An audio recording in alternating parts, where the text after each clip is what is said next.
All right, welcome everyone. We are just getting set up and getting ready on our end. We're going to start our show in about another minute or so. Just a couple of reminders for everyone if this is your first experience with a Learn Around the World virtual field trip. This is an interactive program. So what that means is you can, if you're on or off camera, you can send in questions via Twitter. So use the hashtag GEOshow. That's the only hashtag I'm following. So please don't send it to my handle, if you know what that is. You can also use the Zoom window you're watching the show in right now. So there should be a Q&A tab at the top left hand of your screen or at the bottom, and you can send in text questions via one of those two options. Also, we're using Kahoot during our show for quiz questions, poll questions, and survey questions. Just go to kahoot.it on any web browser on any device and enter in that game pin 746204. You'll be linked right up to our show. Just make sure you use the school appropriate nickname as it is publicly viewable. And pay attention, explorers, because if you win today's Geo quiz at the end of the show, you win a postcard from me, GeoB, from the Learn Around the World studios. And we are using Flipgrid this year as an asynchronous continuation of the show. So if you stump me with any questions, which happens from time to time, I will research those answers and post them there at flipgrid.com/GeoShow that you can go view at your own convenience. You can also post any fun facts or research that you have found about natural wonders in Mexico yourselves. All right, with that said, it is that time, explorers. So GeoShow is now live. Let's do it.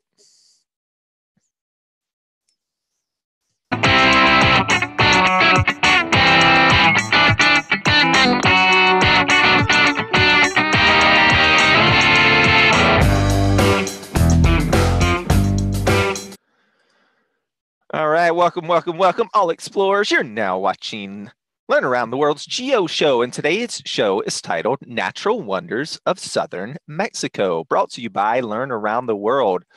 Now, where is Mexico? That's going to bring us to our first survey question for today. So again, we're using Kahoot with today's program. So make sure you log in at the top there. 746204 is the game pin. Don't worry if you're not logged in yet. We're going to use these first couple questions as practice dry run. So if you've never used Kahoot before on the GeoShow, then you only get 10 seconds to answer, explorers. So pay attention and be quick with your little digits. Now you can play as a classroom or as individual students if your school is one-to-one and you have the devices. And also just make sure if you've never used Kahoot before, you need to look up here where you see me right now to see the question and the answers. You're only going to see red, blue, yellow, green buttons on your device. So make sure you look up here to get those answers. So with that said, let's go ahead and test out our Kahoot, see how it's working. And our first survey question for all of you explorers today is, where is Mexico? So we're going to Mexico, and where is it? Do you know? Is it in red, Africa, blue, North America, yellow, Europe, or green, South America?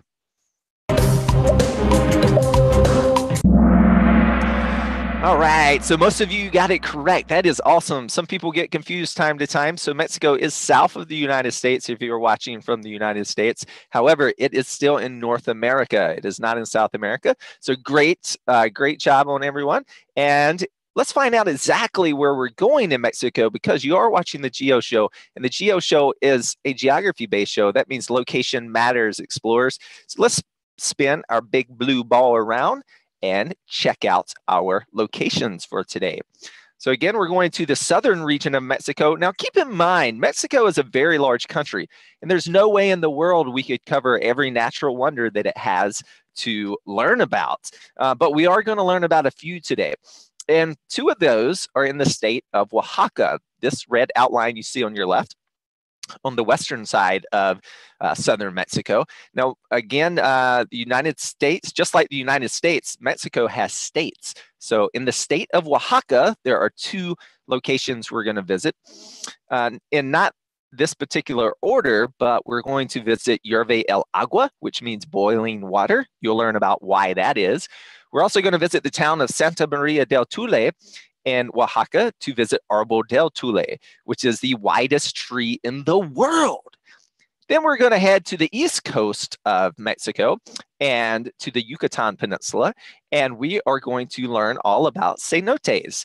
Now, cenotes, or the word cenote, is a general term used for sinkholes or underwater cave systems. So these sinkholes that you see right here from our satellite images, they're kind of like just big ponds in a way, but those are just open holes of water, and we'll talk about why those are caused in this area of the world, what they were used for, and all about those natural wonders. So all that and more on today's Geo Show. And before we jump right into it, we always like to give shout outs and introduce our own camera guests, which we do have one. Maybe they'll show up. Maybe they're having trouble getting in. But until that time, we're going to give a couple shout outs to all of you watching out there, because we have many of you. So first random shout out today goes to Cactus Ranch Schools down in Texas. Big shout out to you guys. We also have a random shout out going to Reed Elementary in Missouri. So shout out to you guys over in Missouri. We have another shout out for St. Lawrence, Michigan. So St. Lawrence Schools in Michigan. And last but not least, our last random shout out today goes to Boone Trail Elementary School in my home state, which is North Carolina. So great job, everyone, for getting logged in. And we're going to go ahead and start today's virtual field trip. But guess what? Today is a choose your own adventure show. So that means you get to decide which of these three things do you want to talk about first: cenotes, Árbol del Tule, or Hierve el Agua? And you may give me your answer on Kahoot. So if you're playing along, grab your devices. And again, we're going to test that out. You only get 10 seconds. Remember, explorers, so be quick. And that question is, what do you want to learn about first? Red, Árbol del Tule; blue, cenotes; or yellow, Hierve el Agua?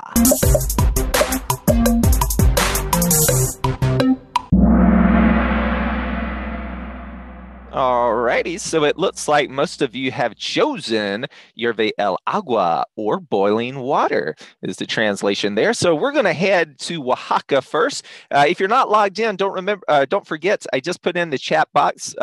Just go to kahoot.it URL on any device, and you can get logged right in with that game pin 746204. But right now, we're starting in Oaxaca at Hierve el Agua. All right, so as I mentioned before, Hierve el Agua translates to boiling water. And what we're looking at here is, this is a little diagram. So we're going to look at, this is the location that we're going to visit. I just want to point out a couple of things so you know what we're looking at. This white area is the top of a cliff. This brown area is at the bottom of a cliff. So right here, these two stars, so these are natural springs. So spring is where water's coming up out of the ground. And this water is bubbling up there. So that's kind of where it gets its name, Hierve el Agua. And there's a couple of pools. There's a couple of large man-made pools that people go swimming in, and lots of smaller natural pools. And what happens is, a really unique thing here is where the water goes over the edge of the cliff, it actually leaves behind deposits of calcium, and it makes some really cool rock formations. So we'll talk about that. So we're gonna learn about this at a couple of our locations today. But you heard me say that word calcium. So when we have rocks, there's all kinds of minerals, and minerals are like the ingredients that make up rocks. And in southern Mexico, limestone is a common type of rock. Now, limestone is generally made from a long, long time ago, where it was at the bottom of the ocean. So it's crushed up seashells, coral reef. These things are made of calcium. So when you crush it up, calcium carbonate, you crush it up, and over time, it becomes a sedimentary rock. And in this case, it's limestone. So what does that mean for us? Well, calcium dissolves into water, just like sugar or salt or anything else. So over a long period of time, water can cut out cave systems underground in limestone, and it can dissolve that calcium. And in this case, when it bubbles up out of the ground, it can leave calcium on the ground to make new rock formations. And that's what we're going to look at here. So back to it in Oaxaca, and we are visiting Hierve el Agua. So let's go ahead and jump in our magic school bus. And now we are in Oaxaca, driving to Hierve el Agua. Now, Hierve el Agua is owned and kind of operated by a local community. It's privately owned. And So you go through a gate, you pay for an entrance fee, just like at many parks, even if it's publicly owned. See a farmer walking by with his 2 donkeys. As you look out at the landscape, this is a area of the world. It's high in elevation, but it's also pretty dry, as you can see from all those brown colors. And this is Yerve El Agua, so it kind of looks like a frozen waterfall, but it's not. That's actually hard rock. So remember I said that calcium? So think about it. What color are bones? Our bones have calcium in it, right? And so when we crush up seashells and coral reef and over time it becomes a rock, well, that calcium gets dissolved just like sugar or salt in the ground into water. And when that water bubbles up here and on top of the cliff and runs down the side, what's going to leave behind as that water evaporates, and it's going to leave behind deposits of calcium. That's what all this white stuff is. So that's hard rock. It's not ice. It kind of looks like ice, but it's not. All right, a couple close-up shots there. Let's go on top of the cliff, so where the springs are, and we'll see why it gets that name, Yerve El Agua, which again means boiling water. As you can see, lots of people come here to swim and to take a dip into the cool water. So as we zoom in here, look at that water bubbling up. So that's where it gets its name, boiling water. Now it's kind of confusing because, boiling water, if you're going to have the name boiling water, you would assume that this would be hot water, but it's not. Explorers, it's actually very cool water. I did not gauge the temperature when I was there, unfortunately, but if I had to guess, I would say it's in the 60s if you use Fahrenheit. And then we look at some of our these are the smaller pools that you see under everyone's feet. These are more of the natural pools that form from the water bubbling up here as we see it running down. Here's some close-up shots of the natural pools. And we're going to zoom up to one of the man-made. So this is one of the larger man-made pools. And so the way that these are made is locals, they had these nice little natural pools, but they wanted something with a little bit deeper water that they can get in and enjoy. So what they did is built kind of like a dam, right? So what they did is they just built a wall to trap that water in. And it looks natural because the calcium has actually left deposits on top of that wall, but it's really a man-made wall, even though it looks kind of like a natural formation.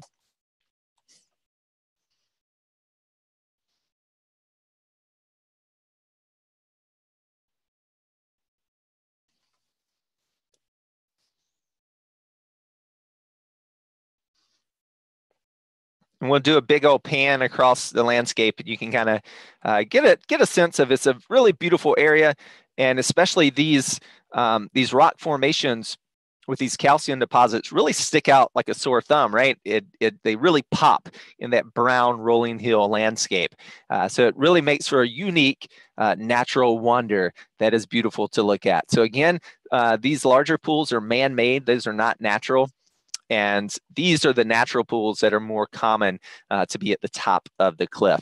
And when that water goes over the side, what it's going to do is leave behind, as we zoom into one of these larger rock formations coming down off the cliffs, you can kind of see it. It leaves a really beautiful, almost looks like a frozen waterfall in a way of a rock formation by leaving behind those calcium deposits. Now, as you can see, calcium is typically yellowish or white in color in its mineral form. We get another nice long back view, and you can see where some of the smaller springs are on the left, but obviously the main one, there's some smaller ones in the background as well, but this is the larger main attraction here. Okay, and that is Yerve El Agua. So don't forget to send in your questions, either the Q&A app or over at #GeoShow on Twitter. We'll give a shout out to Mrs. S's Liberty School students. So big old shout out to you guys as well. And if you'll make sure you get those questions sent in early and often, we would love to make this program interactive for all of you out there as well. And hopefully looks like our on-show guests are coming in and out. So hopefully they'll be with us shortly. And until then, until I get some more questions, we'll go ahead and jump right into another topic and keep the show moving right along. So we can come back and answer more questions about Yerba El Agua as we get those. But for now, we'll go ahead and pick our second topic for the day. So to do that, again, this is your time to shine, explorers, because this is your chance to choose what we'll talk about next on our Choose Your Own Adventure virtual field trip. And my next question to you is, what do you want to talk about next? Remember, we just learned about Yerba El Agua. So choose blue cenotes or yellow Arbol del Tule. All right, so it looks like we're going to learn about cenotes next. So we're going to head to the other side of southern Mexico to learn about cenotes. So we're going to go from the western side over to the eastern side to the Yucatan Peninsula. So go ahead and strap on your hiking boots and grab your bathing suits because you're going to need it on this location. So to talk about cenotes, we can classify or group different kinds of cenotes into three groups. We call them open cenotes, semi-closed cenotes, and closed cenotes. Now, what does that mean? An open cenote is just like it sounds. Think about a pot with the top taken off of it. It's just an open sinkhole. So it's here's an example of an open cenote. Now, if you recall, I've been talking about limestone. We talked about even at our last location. This happens all around this area of the Yucatan Peninsula. All this rock over here on the other side, this is all limestone. See those little holes and little tunnels going in and out of the rock? Well, that's what happens. Water over a long, long period of time can eat through the limestone by dissolving the calcium and some of the other minerals, and it goes down as well. So these are how these sinkholes are created. You can see that they hold water. Now these open cenotes especially were important to the Mayans who lived in this area. So those were the indigenous people that lived and still live in this area of the world. And so they used it for fresh water. They used it for religious ceremonies as well.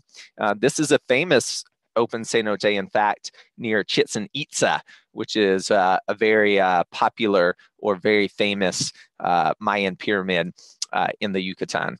And our next type is a semi-closed cenote. So unlike the top off of the pot, well, it's like a top that's like halfway over a pot. So in this case, there would be some type of cave opening or partially opening to the cenote. And then the closed cenote is just how it sounds. It's completely underground, as in an underwater cave. And sometimes there's an opening. We're going to see one today that has a small opening in the top of it, but it's still considered a closed cenote. So remember that we're going to the eastern part of southern Mexico, which is the Yucatan Peninsula.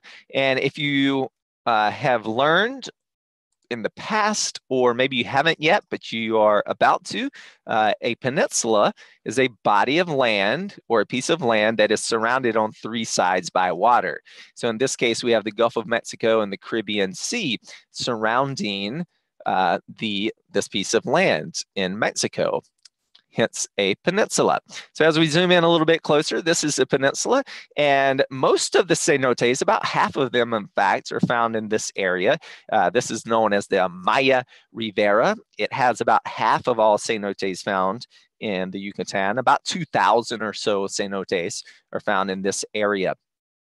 And what's interesting is many of these cenotes are actually connected. So it's under these very long underwater river systems that run throughout this area. In fact, some of them even connect out into the ocean. So the Mayans had spots that there are spots where fresh water kind of comes underground and bubbles up into the ocean. So there are places where the Mayans would actually row out to, and they could actually scoop fresh water right out of the ocean because they knew where these underwater freshwater rivers were exiting the ground and into the ocean.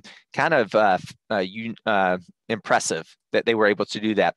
There's another area in the northern Yucatan that has a semicircle shape of where many of the cenotes are found. And many people believe that this was caused by a meteor that hit the Earth a long, long time ago. And that blast crater is still in the Gulf of Mexico. And what it did was it blasted rock through the air and onto land and into the ocean. But we're only going to talk about what landed on the land. And these large rocks on top of the soft limestone would create those open cenotes. An example would be the first one that we saw near Chichen Itza. Okay, so we're going to learn 3 vocabulary words of new rock formations that we're going to see in some of the caves. And the first vocabulary word is a stalactite. Can everyone say stalactite? All right, and the second one is stalagmite. Can you guys say stalagmite? Okay, and the difference between the two, so a stalactite forms from the top of a cave. So when water or rainwater comes through the ground, and that groundwater drips down into an underground cave system, what happens is that water on the ceiling of a cave will start to drip down. And over time, as it drips, just like at Yerbe el Agua, it will start leaving behind deposits of calcium, and they will form these stalactites. And these stalactites grow down just like an icicle. And when it drips on the ground, it does it in reverse. So it builds from the floor up. And those are called stalagmites. And they're really good. They're kind of really similar words. I tell the difference between the two is because it has the mite in stalagmites, and I think of bugs crawling around on the ground as in mites. So that's an easy way you can tell the difference between the two. Now, over a long, long period of time, these will actually connect and form what's called a column. So those are 3 different rock formations that we're going to see in our semi-closed and closed cenotes. And it's time to take a virtual tour and go in those cenotes. So this is the first one we're going to visit. This is an open cenote. We're going to swim around and back out the same way we came in. So I hope everyone has their bathing suits because we're jumping in the water. All right, this is a unique open cenote. This is near Tulum, Mexico, and this is a saltwater open cenote. So it's connected. Remember I said there's fresh water that makes it out into the ocean, and the same way goes in reverse. So because of that, limestone has all these holes and underground passages going through the stone and the rock. Well, ocean water can come inland as well.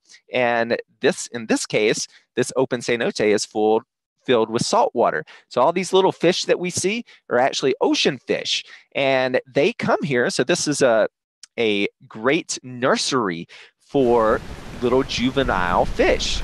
So they come here from the ocean, and when they get bigger, they will go back out into the ocean, because if they stay out in the ocean, they're going to become someone's breakfast or lunch, because they're just little guys. So in here, they're more protected, and that's why they like to come here. Now, look at all these wild looking root things. If you've never seen these in a tropical environment, or some of you, if you've ever been down to Florida, you may have seen these trees before. These are called red mangrove trees.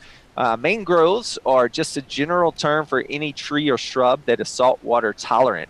That means they can grow in salt water. Now, they don't actually drink the salt. What they do is they filter out that salt and take the fresh water in after filtering out the salt. So red mangroves are really awesome. And we look at some of those fish here, and we also have seen some birds. They come and they'll feed off of these juvenile fish as well. So you can see all kinds of wildlife around cenotes. and even the freshwater ones, they'll just have different kinds of wildlife.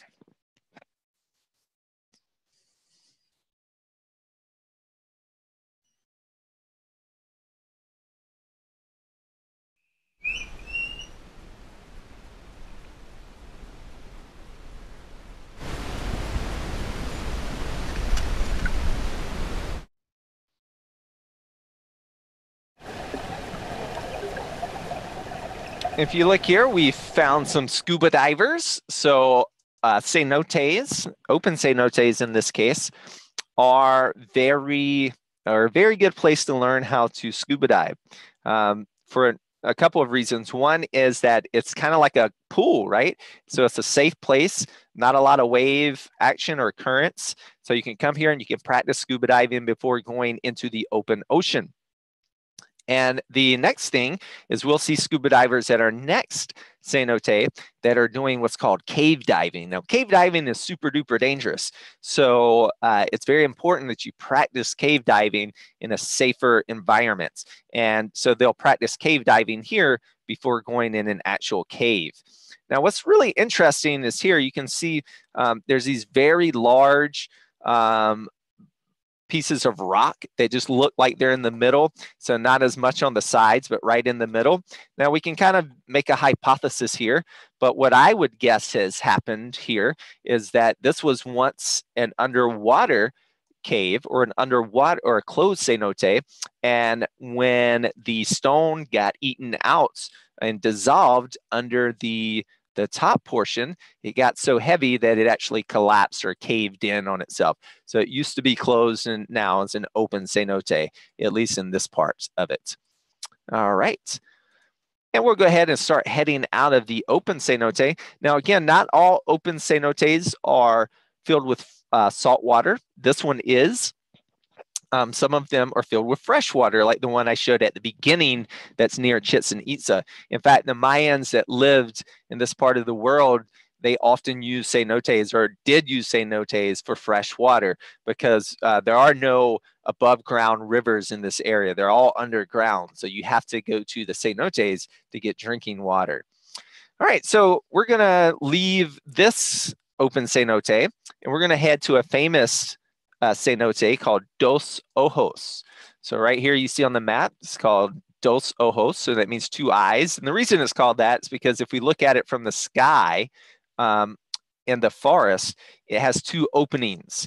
And so that's one opening here, one opening here. And it gets the name or the appearance of two eyes.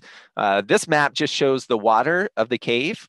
And we're going to enter in at this top bit over here. We're going to swim around. Right in the center, there is a underwater opening passageway that connects the two cenotes. And we're going to see some scuba divers right there. And then we're going to continue on into this top left hand of your screen into this area. This is a closed cenote, and this is called the Bat Cave. And I'll let you guess of why that's called the Bat Cave. And we'll see if you guys were right when we get there. All right, so this is at the opening of Dos Ojos, and where we're going to enter the water. You see why it's named semi or has a semi-closed cenote is because part of it is open, part of it is closed. All right, so we're going to jump in the water here, and again, this is fresh water, so this is not salt water. So the fish that we're going to see here are different species of fish. These are freshwater fish. And it's also dark in these semi-closed and closed cenotes because there's not a lot of light coming in. So make sure when we go underwater that you look for the flashlights and follow the light with your eye. We can see our first little fish there. We'll talk more about those when we get to the Bat Cave. But right here, do we have any guesses from the crowd? Do you guys remember what rock formation this is called? So one that forms from the top down, kind of like an icicle from the top of the cave. And if you guessed stalactite, you are correct. It is a stalactite. Remember, stalagmite forms from the ground up. and those are from water drops hitting the ground versus dripping off the ceiling up here. Now, we're underwater right now, so does anyone have a guess that's here with us today why this is all water? So how did these rock formations form? If it's formed by dripping water, water doesn't drip underwater, right? It's like you can't swim underwater and shoot someone with a water gun. It's not going to work the same, right? So how does that work? How did this form? Well, if you guess that at one time it was not underwater, you would be correct. So some of these caves at one time were dry caves, and now they're filled up with water over time. And that would be how this one was formed. As you can see, when we stick our head out of the water, you see lots of different stalactites coming down from the ceilings there.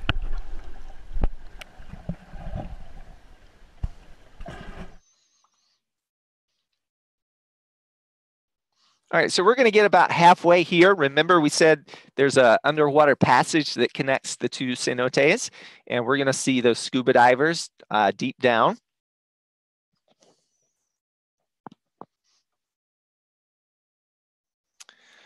There's those divers. Now, remember earlier I said cave diving is a really dangerous sport. As far as scuba diving goes, it's one of the most dangerous aspects of scuba diving. But this area of the world is really famous for cave diving because if you notice, all the water is really clear here. And cenotes, these are some of the longest underwater cave systems in the world are found right here, or actually about 8 of the top 10 are. And this is one of them, Dos Ojos. And so it's a really famous place to come scuba dive because there's lots of places to explore in this nice clear water. Now, one of the ways you can navigate while cave diving is kind of hard to see. I'll draw a line here, but this is a string that's running along. And so one of the ways you, not all caves are this clear. And one of the ways that you can navigate in caves is the first people that go down there and explore the cave, they'll put a string up. Now, what you can do is you can make an OK sign with your hands. Everyone make an OK sign and put the O of the OK, so your thumb and pointer finger. If you wrap that around the string and never let go of that O of the OK, and that string is always in between your fingers, you will know where you're at. So you can go through completely muddy water and not be able to see a thing. But if you have these navigation strings that are already running through the cave, you can navigate your way through the cave that way. So that's one technique that underwater cave divers use for navigation. Okay, we're going to check out, see some of those columns. If you remember, when the stalactite meets the stalagmite, it forms a new formation called a column.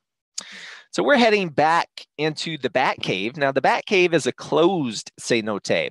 And up there, right at the very tip top of the cave, you can see there is a little opening there. And that little opening provides a little window for something to get in and out. So what is that something? Well, if you follow this light across the top of the ceiling with your eyes, does anyone see anything up there?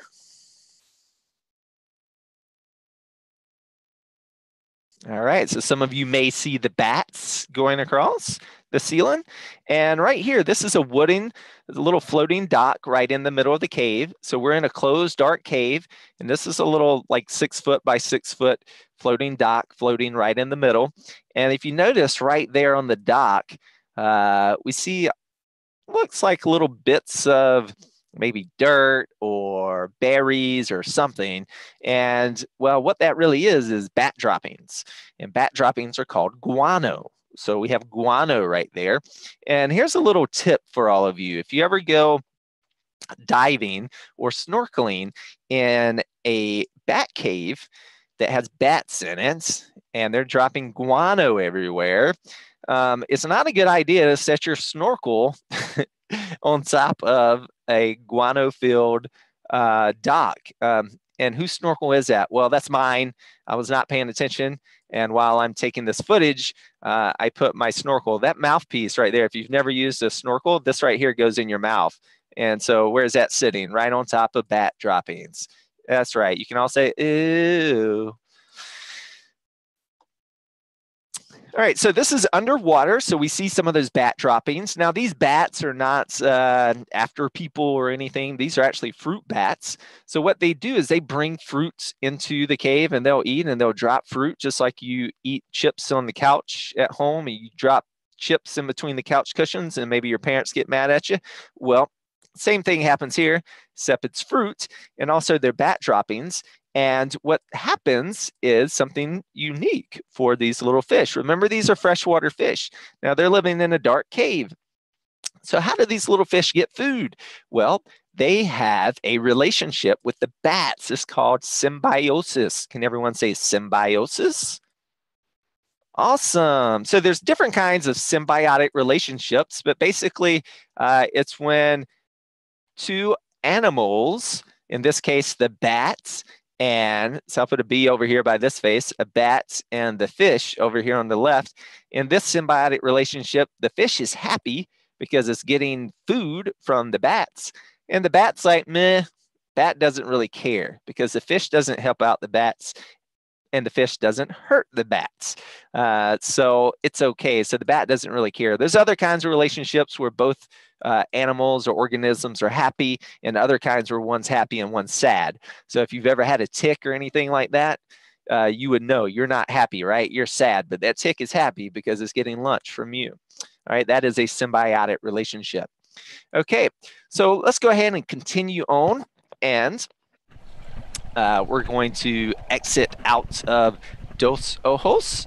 And as we do, remember, you can kind of see there, the water is very clear here. And again, this is fresh water. It's not salt water. So keep that in mind.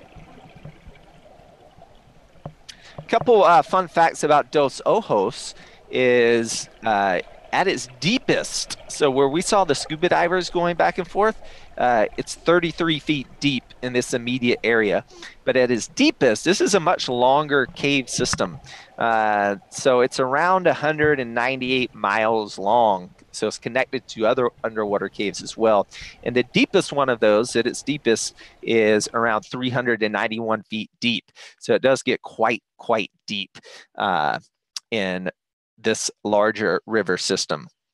All right, and that is Dos Ojos. We'll go ahead and exit the water here and wrap up the cenotes. Now, again, just another reminder, get those questions sent in early and often. You can use your chat box or the Q&A feature in the Zoom window you're watching in now, or use the hashtag GEOshow over on Twitter. Now, I don't currently see any questions coming in, so we're going to jump right over to our next topic, which is Arbol del Tule, which is the widest tree in the world. So we're going to head over to Arbol del Tule. Now, Arbol del Tule, if you remember from the beginning, is located in the town of Santa Maria del Tule in Oaxaca. And if we look at it from a faraway shot, this is Arbol del Tule. Arbol del Tule is a very big tree. Now, it's not the tallest tree in the world. It's not the biggest if you combine tall and wide and everything, but it is the widest tree in the world. And it's located again in Santa Maria del Tule, and there's a little church right beside it. So the tree is actually on the church's property, and this church here is the temple of the Virgin Mary of the Assumption, and it dates back to the 1700s, that church does. So a couple facts about this tree, the widest tree in the world. It is 2,000 years old. Now, some people guess a little bit younger, some guess a little bit older, but we're going to go with what the plaque says right beside the tree today. And so we're going to say 2,000 years old. And how tall is it? Well, it's about 42 meters tall. So for everyone in the US, that's 137 feet tall. And if we'll tie this one again into math, yay math. But if we talk about a circle, if we measure the distance right across the center line of a circle, that's called the diameter. So right here, the diameter is a little over 14 meters. So that is, again, for everyone in the US, about 45 feet. diameter straight across, which makes it the widest tree in the world, or stoutest tree. And if you were to walk all the way around the trunk of that tree, it is 58 meters. And that measurement right here, if you walk all the way around this circle, that's called the circumference. And for everyone measuring in feet today, that is 190 feet if you walked all the way around the trunk of the tree. Now, as we walk up, and we're going to get a first photo of the trunk, that widest trunk in the world. And it's so wide, in fact, this picture looks weird because this is a wide angle lens. You cannot even get the entire tree into one shot unless you're just really far away, which you'll see the first shot, all you see is leaves. But to see that trunk, you have to use a wide angle lens. This is a regular lens, and you can see I can only get about half of the tree trunk in it. Now, this is a type of cypress tree known as a Matsuzuma's cypress, or it's a water cypress tree. So that's an evergreen tree, and it drops cones. So it's also a coniferous tree, and so that's how it reproduces. It's funny because it's this big, large tree, but these cones that it drops are actually really small. And I'm gonna turn up the volume and go ahead and just listen to all the bird chatter that's going around in this tree.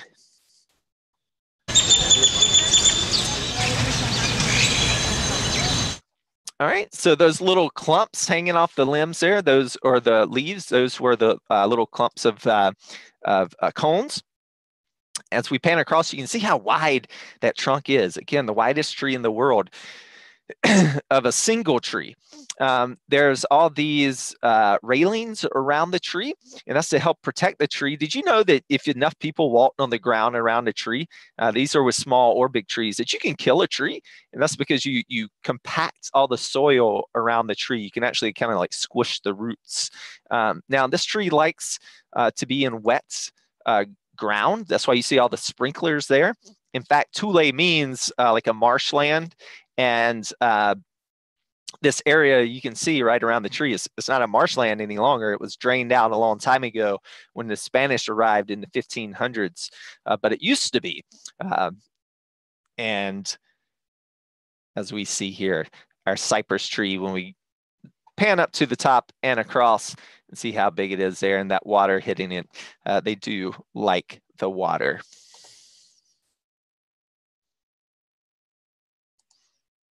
What's really neat about Árbol del Tule is this past Monday, in fact, they have a festival once a year, the second Monday of every October. So that was this last Monday, was the festival of Tule tree. And it also has some cultural significance to it. So the local indigenous people that lived here, which were the Mixtecs, and they believed that people came from this tree. So the people that lived here, this tree had a very important role in many of its stories as well that related to their gods.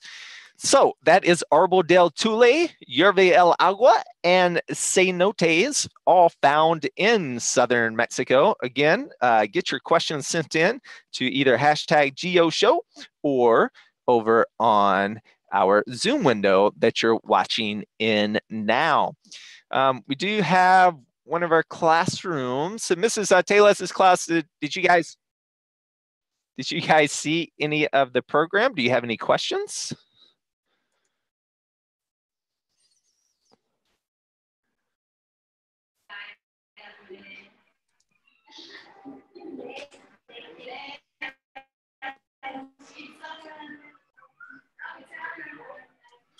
All right, maybe we're on a shaky internet connection today. And so let's go ahead. We're going to jump right into, we're getting close to 45 minutes. So we're going to jump right into playing our GO quiz for the day. So good luck to all you explorers that were paying attention throughout our program. And after the quiz, feel free to leave at any point. But if you have questions, get those sent in and we'll see what we can answer after the quiz. But for now, we're going to go ahead and jump right in. Don't forget to get logged in over at kahoot.it. What is that game pin? It's at the bottom left hand of your screen. That game pin today is 746204. Again, 746204. And we're going to go ahead and launch our quiz. All right. So what is the name of the cave formation that drips from the ceiling, kind of like icicles? Is it stalactites, blue column, or yellow stalagmites? What do you guys think? All right, great listeners, explorers. It is a stalactite. Emily and Piper jump out of the gates with the lead. Mrs. S is in second place. Great job. Keep it up. How old is the tree Arbor del Tule? Is it red 1,000 years old, blue 2,000 years old, yellow 200 years old, or green 100 years old? All right, it is 2,000 years old. Quite an old tree.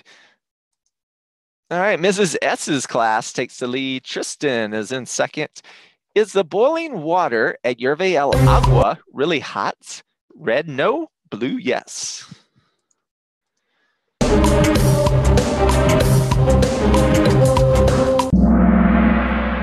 right, no, it is not hot. Okay, Mrs. S's class doing the lead. Xander takes second place. Tristan falls down to third. Next question, what kinds of cenotes are there? Is it red closed, yellow open, green semi-closed, or blue open closed and semi-closed?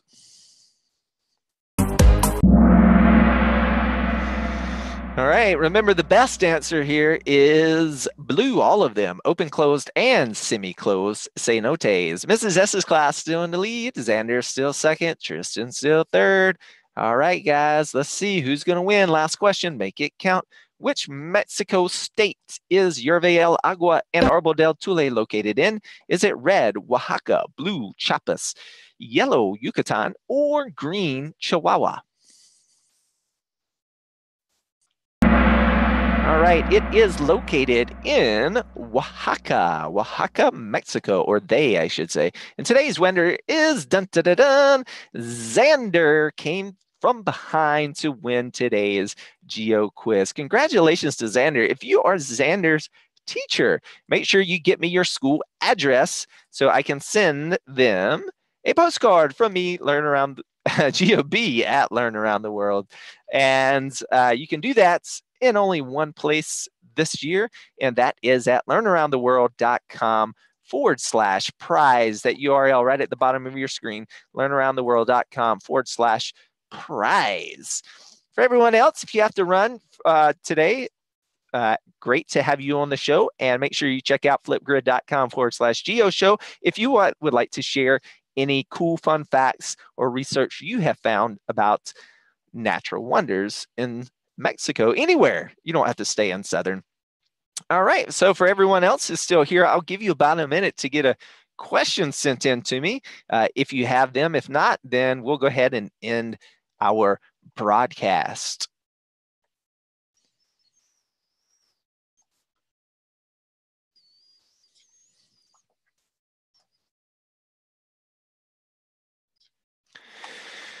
All righty, well, I don't see anything coming in. So just a reminder out to everyone, we have lots of great programs coming up here in the future. Check those out at learnaroundtheworld.com/events. Next week, we have Monuments of Washington, D.C. and the Sacred Monkey Forest of Ubud, Bali, Indonesia.